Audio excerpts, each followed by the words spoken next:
Tu es viré. Comment tu me dis ça en anglais? Découvrons aujourd'hui 10 verbes importants à connaître dans le cadre professionnel. Si aujourd'hui c'est ta première fois de tomber sur ma vidéo, je te souhaite premièrement la bienvenue. Je suis Coach Ricky et j'aide les francophones partout dans le monde entier à améliorer non seulement leur anglais, mais aussi à s'exprimer avec un très bon accent. Alors si ce que je viens de dire t'intéresse, commence déjà par t'abonner et aussi à liker cette vidéo. Verb number 1, to fire. To fire. To fire veut simplement dire virer. On utilise souvent to fire quand la faute provient de l'employé. Il a été viré pour des retards répétés. He was fired for repeated lateness. He was fired for repeated lateness. He was fired for repeated lateness. Number 2, nous avons to lay off.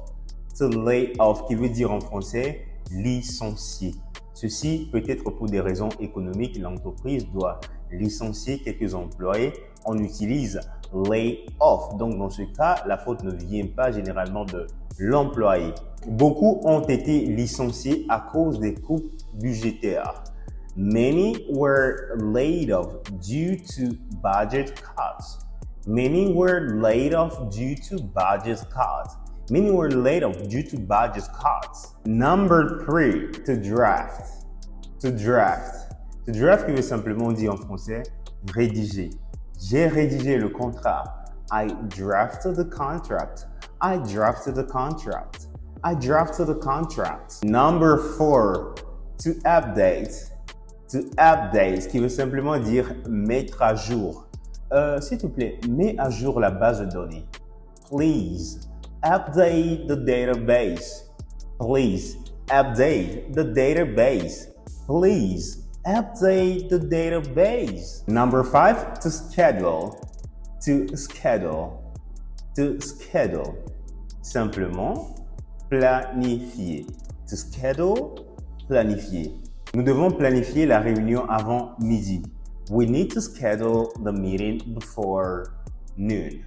We need to schedule the meeting before noon. We need to schedule the meeting before noon. We need to schedule the meeting before noon. Next, to submit. To submit, qui veut dire soumettre. Soumettre. J'ai soumis le rapport ce matin. I submitted the report this morning. I submitted the report this morning. Next, to forward. To forward, qui veut simplement dire transférer. Peux-tu transférer le document? Can you forward the document? Can you forward the document?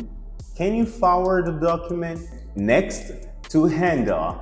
To handle, qui veut dire gérer quelque chose ou s'occuper de quelque chose. Il gère les réclamations clients. He handled customer complaint. He handled customer complaint. He handled customer complaint. And next, to file. To file. To file, qui est encore classé. J'ai classé tous les documents. I filed all the documents. I filed all the documents. I filed all the documents. Maintenant, to file peut aussi également dire archiver quelque chose. Next, to invoice. To invoice, qui veut dire facturer. J'ai facturé le client hier. I invoiced the customer yesterday. I invoiced the customer yesterday. I invoiced the customer yesterday. N'oublie surtout pas de me mettre en commentaire 2 phrases avec les verbes que tu viens d'apprendre aujourd'hui et je m'en charge de te les corriger. Alors pour vous qui souhaitez aller beaucoup plus loin et apprendre l'anglais avec nous, j'ai une bonne nouvelle pour vous.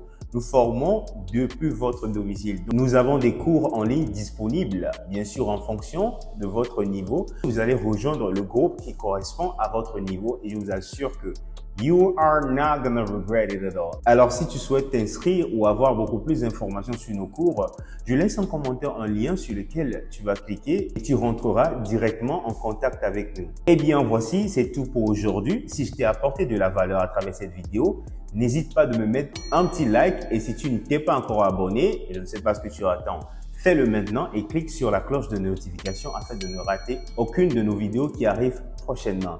This was your Coach Ricky.